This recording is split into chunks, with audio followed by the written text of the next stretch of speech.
Hello, God bless you, ScotsMaiar here, and it's my 22nd birthday! I was going to make this more properly edited, but due to the coronavirus incident, I'm going to have to do it in this format. Do what in this format? I'm glad you asked. My top 22 favorite video games. If you'll recall last year for my 21st birthday, I counted down my top 21 favorite films. And so I decided to make a top whatever amount of favorite every time it's my birthday, I guess. And I got my audience on Instagram to pick whether it was video games or television series, and they picked video games. The majority of them anyway. The minority of you, you're going to have to wait till next year until I properly binge watch other television shows. Sorry. I did record some of my favorite video game commentary, but compiled together it was an hour long, just like the previous one, because I really don't know how to describe certain things without going into the full details. Although if I went into even more detail, it would take even more hours, like I invited you to my house or something. So I apologize in advance for no proper editing. But you still got me! Now, as for video games themselves, they are a brilliant interactive art form, which has been growing over the last 3 decades or so. What used to be seen as just simply digitalized sports, I guess? Digital sports! Has now made room for a wide variety of things, even telling stories that could only be told through video games. I especially saw this shift in the last decade, and no doubt there's going to be more games like that in the near future. And God willing, we'll have some good ones. Here are my top 22 favorite video games of all time, as of right now. Keep in mind, this was recorded in 2020, and my opinion is likely to change as the years go by. In fact, some of these games I'm not entirely sure of putting them on, but all these games have had a profound impact on me in one way or another, and I've put them down in the following rules. Rule number 1 game per franchise. If, for example, I put Super Mario Sunshine on one spot and Super Mario Bros. Wii on another, I might as well be making a top 5 favorite Mario games. However, rule number 2, if 2 games are similar in one way or another, both can share a tire on the list. Rule number 3, I will give less credit to anything that is morally wrong in games. There are some games on this list that I used to absolutely adore, but then the more I thought about it, the more I had this insight that made me look down on the games a bit. And rule number 4, family nostalgia will affect the list in some way or another. But without further ado, let's go! Number 22, Ace Attorney, Trials and Tribulations. The Phoenix Wright series has respectively gained a great reputation in the visual novel genre. It's by far the most unique and memorable because of the courtroom setting and the unique idea that you can use logic instead of bronze in order to save the day. And keep in mind, these games are especially impressive for how minimalistic they are and by the fact that they were made by a small team in such a restrictive time. Our bunny laddie Phoenix has done a great job with his defending of the innocent, standing up for faith and justice. And the reason I've chosen number 3, because it's the only one I've played, is because, as most video game sequels do, it's probably the most refined of the bunch. And every single case that Phoenix Wright goes in is rather engaging, and none of it feels like a waste of time. Even if some of the clues were so confusing I had to look up a strategy guide for some of them, it's absolutely great for encouraging critical thinking. And you've got some really intriguing drama in this installation. And of course, the best prosecutor in town, Godot. Fun fact, I actually thought you pronounced his name as Godot. He and I share a similar style in shirts and waistcoats. He's confident and laid back, a bit of a breather compared to the other prosecutors. And despite holding a grudge, he still wants to seek out justice as well, especially when you understand his tragic backstory. Not to mention that smooth jazz music.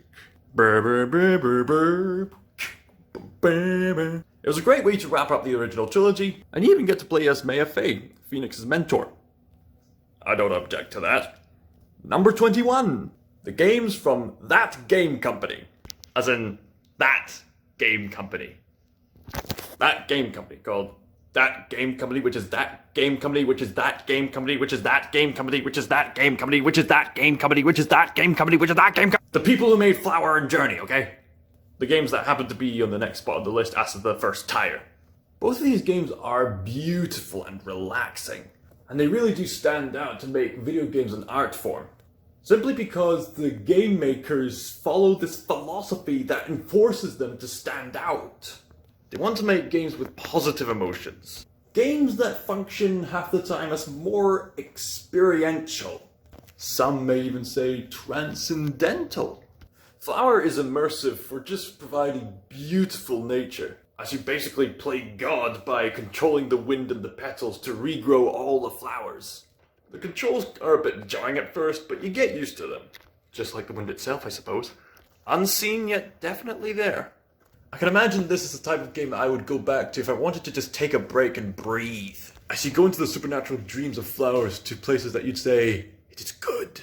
As for Journey, every facet of Journey's design artistically depicts life, death, and the afterlife.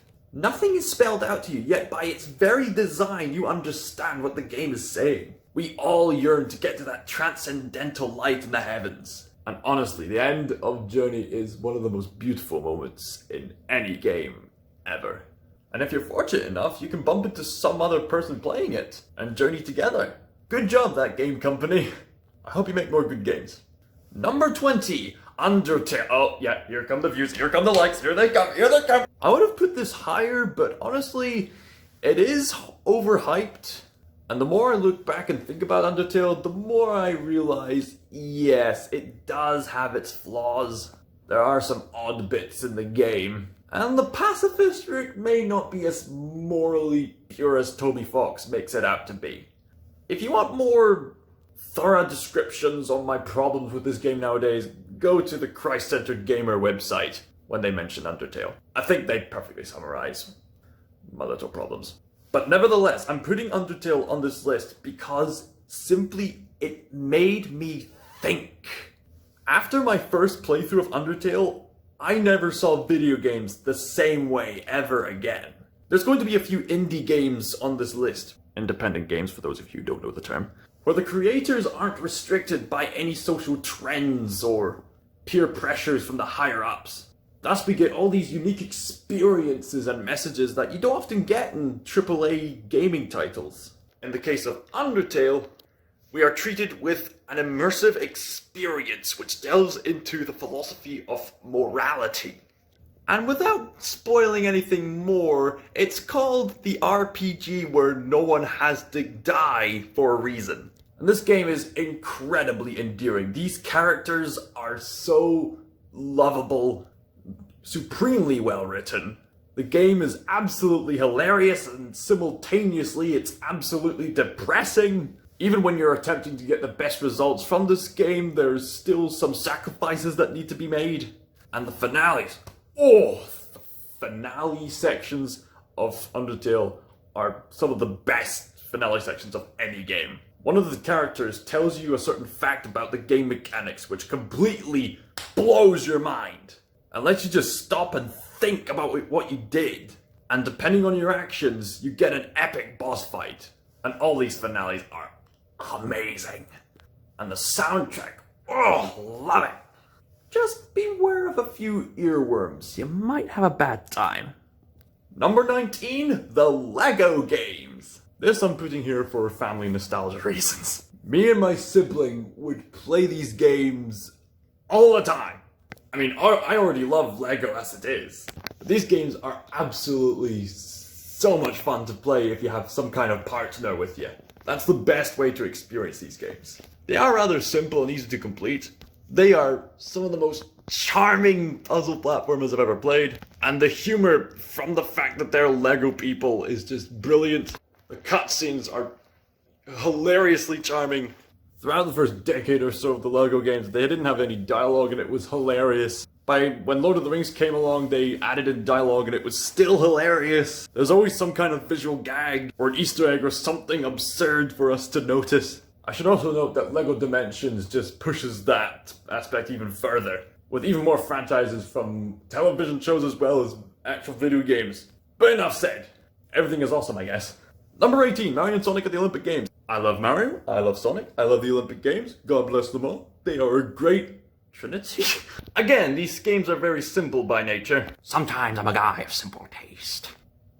They present a bunch of mini-games that imitate the Olympic events, and some dream events set in the worlds of Mario and Sonic, that take full advantage of the motion control and are even more hysterically fun when you bring family and friends along. So many memories. The tiresome motion controls of the first game. The swimming was quite a workout for me and my sister. We had to pause midway through the swimming session just to take a breather. Okay. go! I remember trying to go as fast as I can with the canoeing, but then my mum, who isn't much of a gamer, but she told me to take my time because that's the way rowing works. A and Z, A and Z, A and Z, get into a rhythm, not as fast as possible. That was great. I remember the whimsical magic of the Winter Olympic Games, first realizing that there was gonna be a sequel set in the Winter Olympics. You know how young children in the snow are. Reading about the magazine, there was gonna be 4 new characters coming in. It was even better than the first. I should also note that the handheld versions of these games offer some great single-player experiences with story modes, but the console versions must be experienced with other players. And I don't think there's much to say about that. God bless the Olympics. Number 17, Ken Follett's The Pillars of the Earth. As of recording this, I have not read the books, but I saw that this game was based on a novel and it intrigued me, because we don't often get slow-paced games that have the pacing of novels like that. You know, sometimes it's all about the tension and the drama. Although this point-and-click adventure series does start off painfully slow, when you get to the drama and tension, you get it. And this is definitely aimed for older people. The story is set in this fictional town in England, and the plot is centered around the construction of a new cathedral. You get to play as various characters throughout this campaign, including a friendly monk named Philip. I really like him. And the film does depict such dark themes of the struggles of the medieval times, talks about the political struggles, religious struggles at the time, all whilst keeping the good light on the faith and goodness that humanity is capable of. I have a bit of issue with the mouth movement as an animator, but the visuals, I must say, are outstanding. And I love how Brother Philip can use his Bible to quote any verse of the Bible on anything and everything throughout the game. That was great attention to detail. Number 16, Wii Fit Plus and Wii Sports Resort. I have fond memories of all of the Wii titled games where you get to play as Mii characters and participate in fun games, whether by yourself or with family and friends. And the Mii character formula is still going over to the Wii U and 3DS consoles and the Nintendo Switch. Motion controls are timelessly great with these games, and I felt like they were used to their full great effect in Wii Fit Plus and Wii Sports Resort.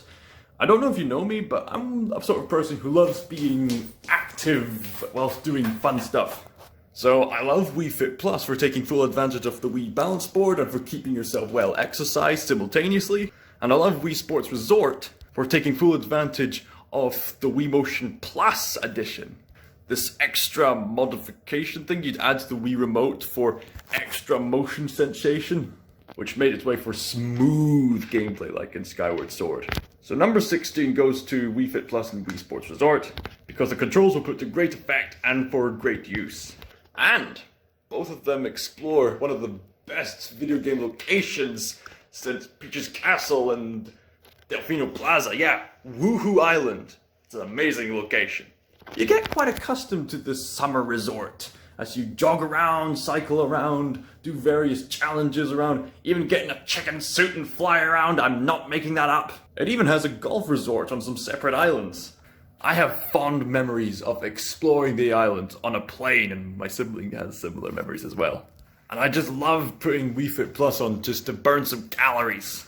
And speaking of fun games, because I'm short on time, number 15 goes to party games that I honestly can't decide which is better, so again, putting them on another tire. Number 15 goes to Mario Kart Wii and Super Smash Bros., the whole franchise. Both of these games have so much competitive fun to them.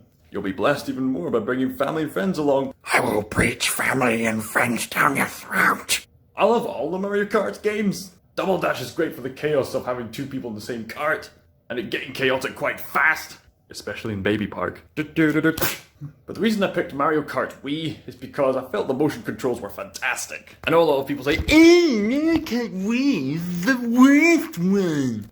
How about no? I would argue that the motion controls make the game even more immersive.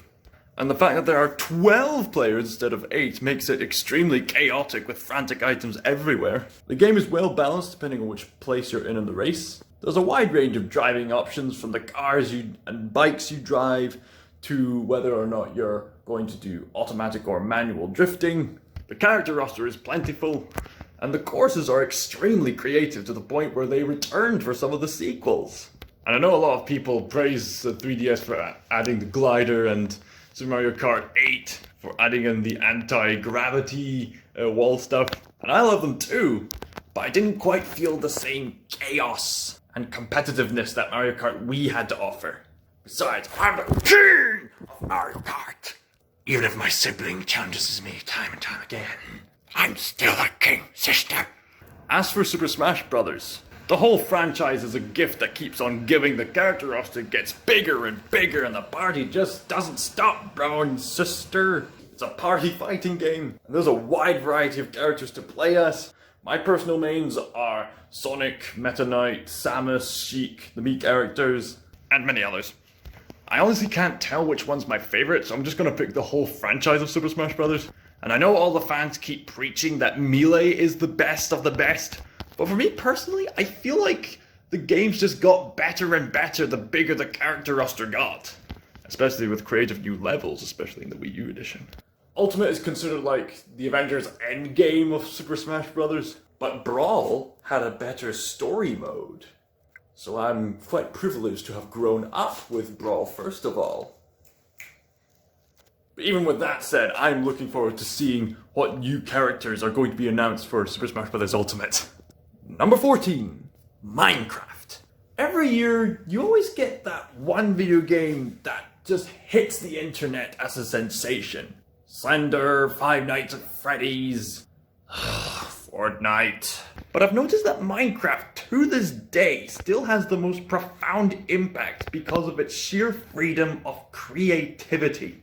This game is so simple yet so effective at granting players young and old the sheer freedom to do whatever it is they want to do. Whether it be playing God in creative mode, with a nearly unlimited amount of resources to create whatever they want, whether it be minigames or art, or even working telephones with face cam. That actually happened. It's simple enough for a child to get into it, yet sophisticated enough for professionals to work on programming. It's fun and playful in creative mode. It's intense and nerve-wracking in gathering resources for survival mode. It's awe-inspiring and curious in adventure mode.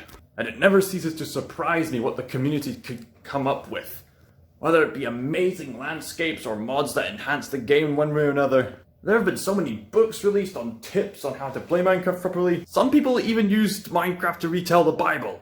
I'm not even joking. And as stated before, this one game launched the career of hundreds of YouTubers. I have fond memories of my childhood watching Skydo's Minecraft, Captain Sparkles, Fluffy, and Venom, the Ogscast. Even other gamers who aren't initially associated with Minecraft have played Minecraft at some point.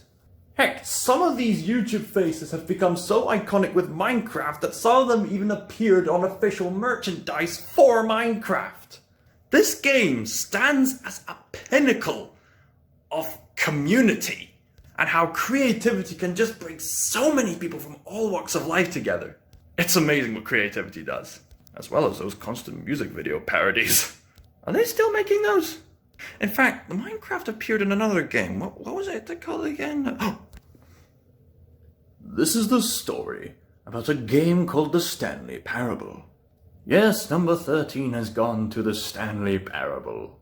The Stanley Parable is an independently created game which was a witty walking simulator which talked about the philosophy of game design.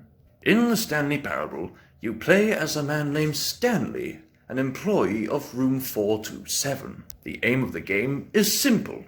You play as Stanley in the game, who is a typical mundane office worker, until one day his colleagues go missing, and from there you can explore the building to your own free will, with some guidance from a quirky British narrator, giving you commentary on which path you picked, why you picked it, and in what order.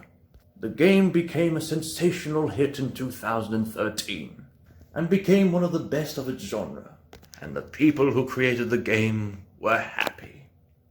Number 12. For the longest of time, superheroes were looked down on in the video game industry, rather ironically. That is, the superheroes based on comic books.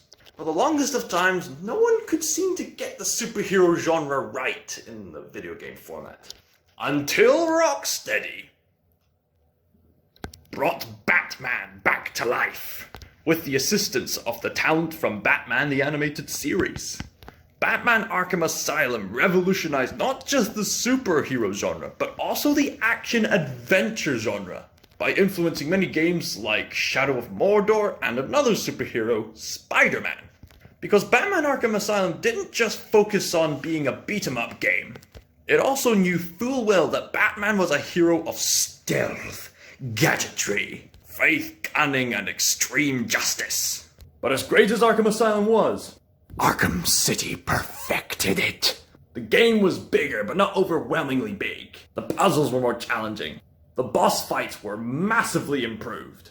And it even improved up the strengths of the previous game, by raising the stakes even further and inviting you a story that just invites you, go on, keep on playing, keep on playing. To be fair, all the Batman Arkham games do this. There's something about the games where you stop a certain point of the game, but you're not done. You have to chase down this villain, or you have to get to this bit to get to the... You're always motivated to complete the game. That's partly why I love these games. Arkham City just had the right balance of everything, combined with an ending that will genuinely shock you. Especially if you've been a long-time Batman fan. You just ask, where does one go from here? Number 11. Many gamers love the Legend of Zelda franchise. Now, I am not biased with this series because I didn't grow up playing it until I was 18. I managed to get my hands on the GameCube Golden Edition of the Wind Waker, which happened to come with a special disc of Ocarina of Time. Ocarina of Time is of course a timeless epic. Wind Waker brought immense freedom. Majora's Mask worked off Ocarina of Time with some dark themes. Twilight Princess was great. Skyward Sword had amazing motion controls. But as great as the Zelda games were, the linear nature of these games can be quite jarring and rather restrictive. That was until Breath of the Wild came along. This was a bold move on Nintendo's part, making the Legend of Zelda open world. This could have easily have been seen as some kind of Horizon Zero Dawn ripoff. But their game philosophy was letting them look back at the very first Zelda game, which granted the player full freedom on where to go. And they maximized it. In fact, the game offers you so much freedom, you can just walk up to the final boss to attempt to defeat him. You'll most likely fail, but the game's not going to stop you. And players do tend to complain about a few certain things, but some of the weaknesses could be seen as strengths to make the players count their blessings. Basically, people keep complaining about the fragility of all the weapons, but when you think about it, the other Zelda games always had that one weapon that you're never going to use after gaining a much stronger, better weapon. But in Breath of the Wild, every weapon counts, and therefore everything you collect has meaning to it. This might not be the most perfect Zelda game, but it's by far the most ambitious. And prettiest, too. There's something about the ambience of Breath of the Wild that's just spiritually immersive. I just love landscapes. Number 10. The Ori franchise. Ori and the Blind Forest and Ori and the Will of the Wisps. When I originally recorded this, I was going to put this spot to Ori and the Blind Forest. I have played the sequel, and I love it, so I'm just going to put both games on this spot. Because the Ori franchise offers beautifully motivated games. They are emotional, story-driven, difficult Metroidvania puzzle platformer games. What more could you ask for? It's in this fantastical setting with some gorgeous attention to organic nature, an immersive world filled with all these friendly and deadly creatures and ghosts and spirits and fluffy animals. And I guarantee you, you are going to feel sympathy for the main characters. You most definitely will cry. But if you are going to play these games, I recommend starting off with Blind Forest and then Will of the Wisps. That way you get a better full picture of Will of the Wisps, and a better motivation to take care of the baby owl. Number 9. Life is Strange. I know that Telltale has already mastered this formula of point-and-click, emotionally driven story games. Yet Life is Strange stands out as one of the more unique of the bunch. Because, in many ways, it gives the main character this supernatural power, which in concept should make the game less stressful. And yet the tension is written around those supernatural powers and the responsibility of your choices. And it's structured in a way that you focus on the long-term future rather than the present, which is quite appropriate for these coming-of-age stories that this series presents. You can go to Games as Lit, as in Games as Literature 101, where the professor talks about a video discussing the gameplay elements of Life is Strange. And the story is genuinely engaging with a great mystery to it. And you do warm up to these characters and the relationships that are formed therein. It can get really emotional at times. Seriously, I cried like a baby at the beginning of Series 1, Episode 4. And that wasn't even the finale! I put that moment in one of my top saddest moments in anything. And these games are brilliant with the concept of consequences. And the way you treat the beloved characters like the janitor, some of the bullies, Kate Marsh, and so many others. Yeah, I'm not really into the sort of teenage slang language. But after looking back at it, it doesn't bother me too much. Life is strange that way. Number 8, Super Mario Galaxy series and Super Mario Odyssey. Any of you who are watching this has undoubtedly played at least one Mario game in their life. I mean, if you haven't played at least one Mario game, then what are you even doing here? Mario has become like the Mickey Mouse of gaming. Which is rather ironic because Mickey Mouse has had some games of his own. What? So many fond memories of running and jumping around to save the Mushroom Kingdom. And yet these Mario adventures were extremely enhanced when it came to Galaxy and Odyssey. Just for the sheer creativity, atmosphere, and overall presentation that comes with these games. The music, the stages, the creatures, the ghosts, the fairies, the companion characters, the immersively beautiful atmospheres. So much fun. Ooh. All of them offering such variety that it never gets boring. A lot of players might confirm that these games may hold your hand a bit too much. But if you keep playing the game, there's more content in it for experts. And these games have surprisingly decent stories. There are so many ways they encapsulate joy and nostalgia, especially callbacks to Super Mario 64. And I could just listen to the soundtracks of these games for hours. Some of the planets of Super Mario Galaxy have such a relaxing ambience to them, especially Cosmic Cave. And Super Mario Odyssey offers such brilliant fun jazz. And if I recall correctly, both these games are gorgeous. Well, I tip my hat to you, Mario. Especially when I met Charles, the voice of Mario! And Luigi, and Wario, and Waluigi, and Donkey Kong, and Parthurnax. Number 7, the Professor Layton franchise. The Professor Layton franchise is what I consider to be the best franchise that you can get on a Nintendo DS and 3DS systems. Ever since I first watched the movie, I got into the games and I've played practically all the games ever since. Unfortunately, because I couldn't afford a 3DS at the time, I couldn't play those other sequels. But then I went to the CEX shop and it went cheaper after all those years. Ha ha ha ha! A true gentleman never leaves a Professor Layton title unsolved. The adventures revolve around Professor Herschel Layton, a successful archaeologist from a university, and his young assistant Luke Triton as they go on various mystery adventures which involve solving puzzles. This is half point-and-click adventure game and half puzzle game, where you use your immaterial mind to think up how to get through the logic of how these puzzles work. Some are like jigsaws, others are mathematical, others come in the form of riddles, and others get you to think outside the box. There's this one in Pandora's box which involves garlic, and I will not spoil what the answer is. The answer revolves around putting the plugs in 2 holes to block out the smell. The stories are really engaging, especially with these beautifully animated cutscenes, which also surprisingly work with the 3D on the 3DS, as long as you keep the 3DS still, that is. There are plenty of mysteries that you can try to figure out as you play along, and there are even more puzzles to solve once you're done with the story. And these games aren't really built for replay value, but I played them again and again because the stories are that good. There's a real charm to all the characters, the way they're designed and how they're presented, especially the main man, Professor Layton himself. I really admire how polite he is. while still standing up for what's right. I don't think there's anything much more that needs to be said about Professor Layton. It's the endings make me cry. These games must have toughened me up when I was younger, because I'm not a heavy crier. But I cried at these games! Most of them, anyway. Tip my hat to you, Layton. Number 6. I'm gonna have to confess, I actually made a bit of an error on this list. I was counting all the games that I put on the list, and I accidentally missed out on the number 6 slot. Meaning I had to think of a game that would be great in between the Professor Layton series and all the other favourites that I've got. And as of recording this, I've actually yet to play the game that I had only now just thought up. Well, a few moments ago even. But this game intrigues me. Because you know what I do love? A good mystery. And you know what game provides a good mystery? Her Story.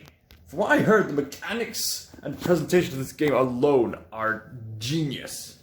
There have been many games where you played detective before, like L.A. Noire, Ace Attorney, Professor Layton. This is one of the more realistic interpretations with some superb acting and this immersive mechanic of going under this police investigation, of looking through all these folders of videos to find out the truth of what really happened, using this one woman as a witness. You wouldn't really expect any FMV games or point-and-click games with live-action footage to be on top favourites, but this stands out because they took what little resources they had and turned them into strengths. I'm looking forward to playing this game. Now onto the top 5! The Furious 5! Bowed in respect to my great mastery. We should hang out. Agreed. Anyway. This next spot will involve portals. The first Portal game was a genius idea for a puzzle game, and is by far the most unique game that Valve has ever made. It was short but sweet. It was funny, it was scary in its atmosphere, and had a great ending with this brilliantly catchy, cheery song. And a great villain too. So how do you improve on that? You take everything that was great about the first game and make it 10 times better in the sequel, Portal 2! I love Portal 2. Everything about it is just perfection.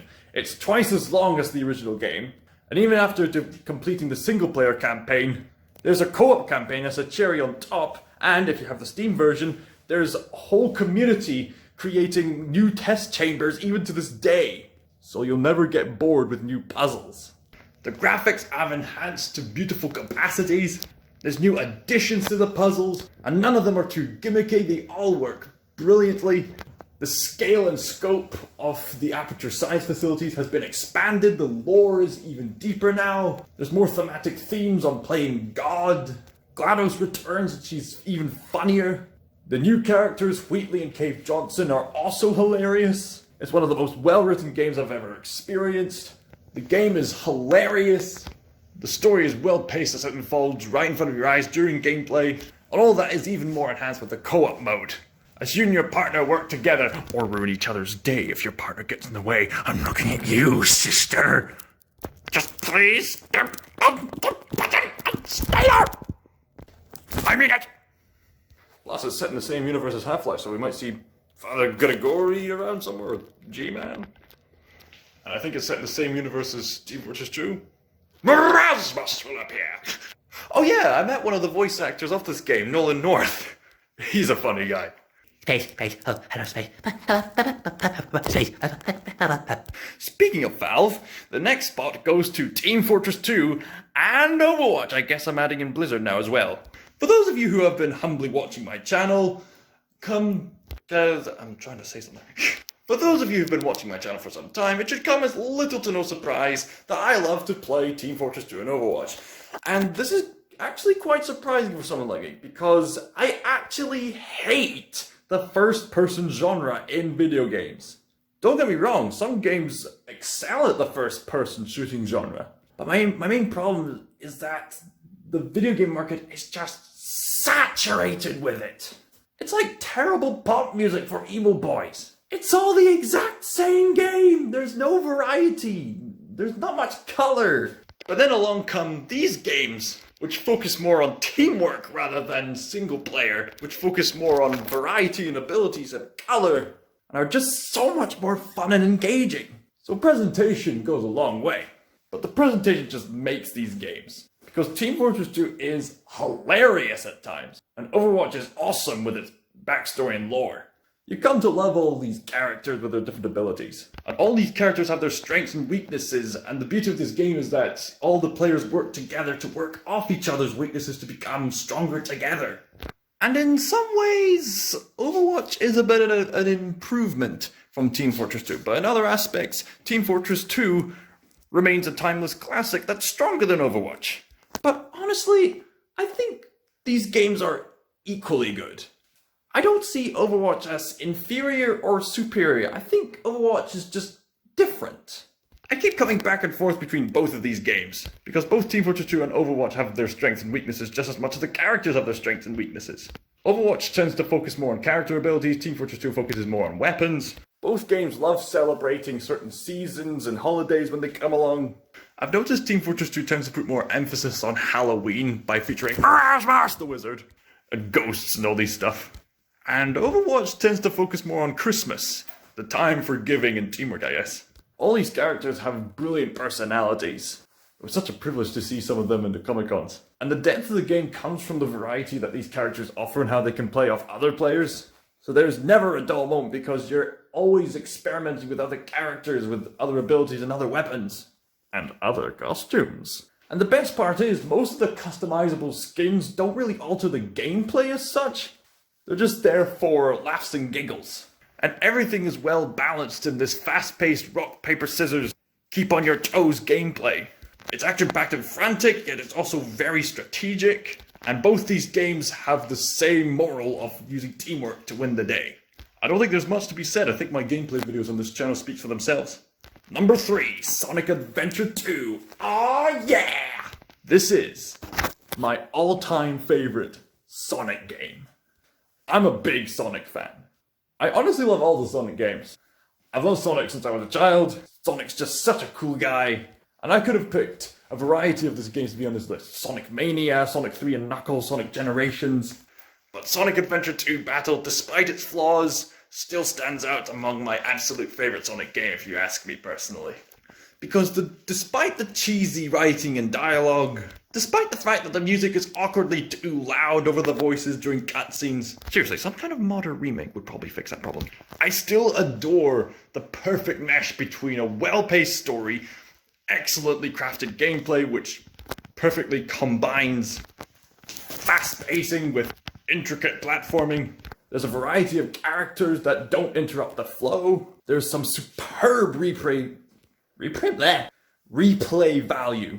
Not just from getting those A ranks in those missions, but also going back to the same levels to compete in different missions and finding secret items to unlock new abilities. And especially the Chow Garden. Even the people who don't like Sonic Adventure 2 admit that Chow Garden is amazing. Because the Chow are so adorable, God bless them. You get to raise them as pets and just watch them grow and feed them and nurture for them. And even educate them and make them compete in sports. I'd love to have Sonic Adventure 3 to see them expand on this. Plus, this introduced the ultimate life form, Shadow the Hedgehog. One of the franchise's best characters, if you ask me. He's got a great story arc in this game, and his inclusion into this game greatly impacted the whole franchise. There's a reason why Shadow the Hedgehog is still a fan favorite. When I was younger, the ending made me cry, and the music... just listen to the soundtrack, it's amazing! Thank God for the best Sonic game ever. Number 2, the games made by Team Ico under the direction of Fumito Ueda.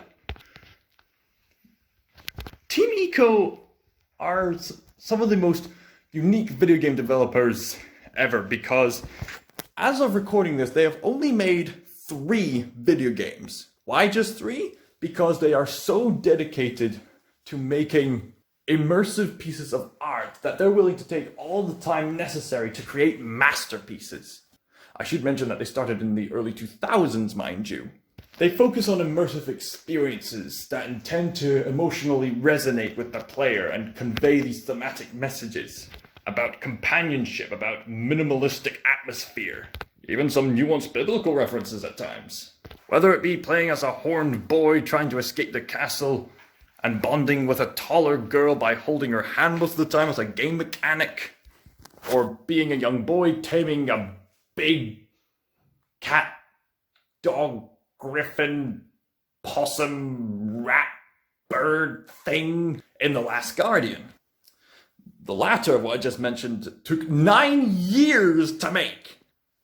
That's almost a full decade's worth of creating this creature Trico, whom Team Eco took 9 years to make as immersively lovable and as convincing as possible. Unfortunately, I've yet to play The Last Guardian, but it's an experience. So for now, I'll just have to go with Shadow of the Colossus. Because Shadow of the Colossus stands out as a great tragedy in video game history. When people bring up video games as an art form, Shadow of the Colossus is usually the first game that comes to mind.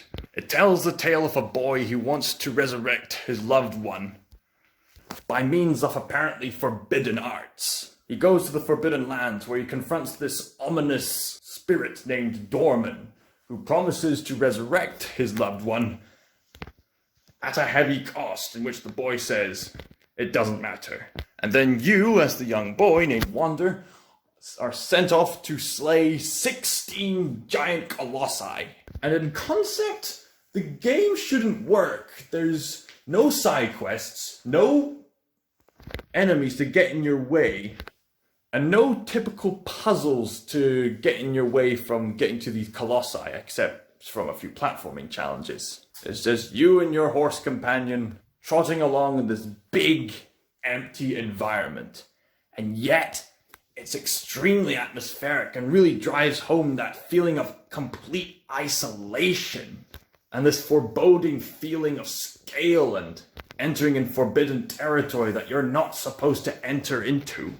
And the colossi themselves are sympathetic. And not a single thing is stated about these colossi other than the fact that they're giant beasts roaming the land. The music that plays when you slaughter them is rather sad. It's a game that makes you think, who's the real monster here? And it's still striking to this day, even with a PlayStation 4 remastered version. And before I get to number one, I'd like to give some honorable mentions to my favorite video games. Thomas Was Alone is a brilliant indie game that uses minimal graphics to talk about the value of friendship. Disney Infinity, so many Disney characters get together, you can get many figurines together to have a great party. Because who doesn't like collectible buildings for a Minecraft-like creativity mode? Another quick honorable mention to Dust and Elysian Tale. It's an awesome game. Awesome aesthetics, awesome story, awesome Christian symbolism. Awesome game. Play Dust and Elysian Tale. It's adorable. Makes you feel like a child again. Dragon Quest IX, I used to spend hours playing on this on the DSi. Crash Bandicoot, Skyrim, Phosphota! Battle Chef Brigade, a very colourful and very quirky brawler/puzzle game, in which you slice monsters to pieces and then cook them for judges to discern and decide, similar to a MasterChef show. Too many party games mentioned, like Wii Party and Mario Party. Tom and Jerry War of the Whiskers, a fighter game but with the added benefit of the hilarious slapstick comedy from Tom and Jerry. Donkey Kong Country Returns, and Rayman 2, and Origins, and Legends. All challenging platformers, all fantastic. Hellblade Senua's Sacrifice, a great delve into mental health. Florence, a minimally yet surprisingly fun interactive story with some really clever elements to its storytelling.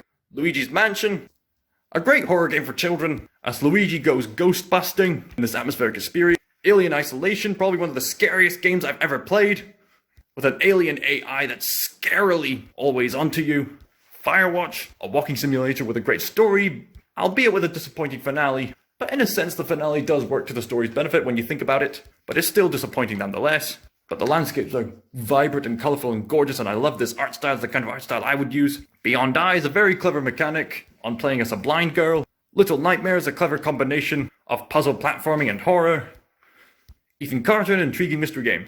Gary's Mod, absolutely absurd and ridiculous, and it's the sort of humour that I like. Poker Night, I love interacting with these characters. And the Kingdom Hearts franchise, I'm more of a casual fan and I haven't played much of the games because the first game had a flipping difficulty spike. But as bizarre as this series is, and as logically nonsensical as it is sometimes, it's definitely emotionally strong. And I can see why people love these new characters. Whew! My number one favourite video game of all time is Celeste.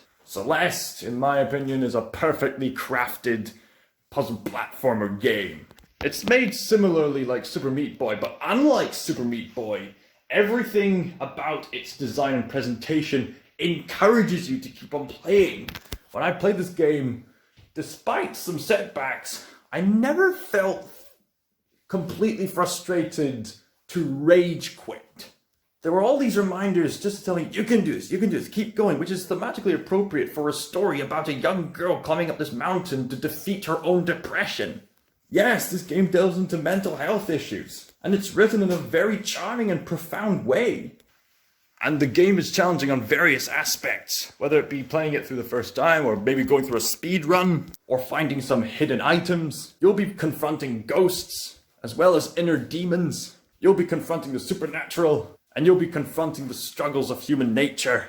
All in an immersive story that perfectly blends the game and the story together to present a protagonist who is trying to defeat her depression and find some help here and there to eventually succeed in the task. I have played the game on my channel so you can see it for yourself.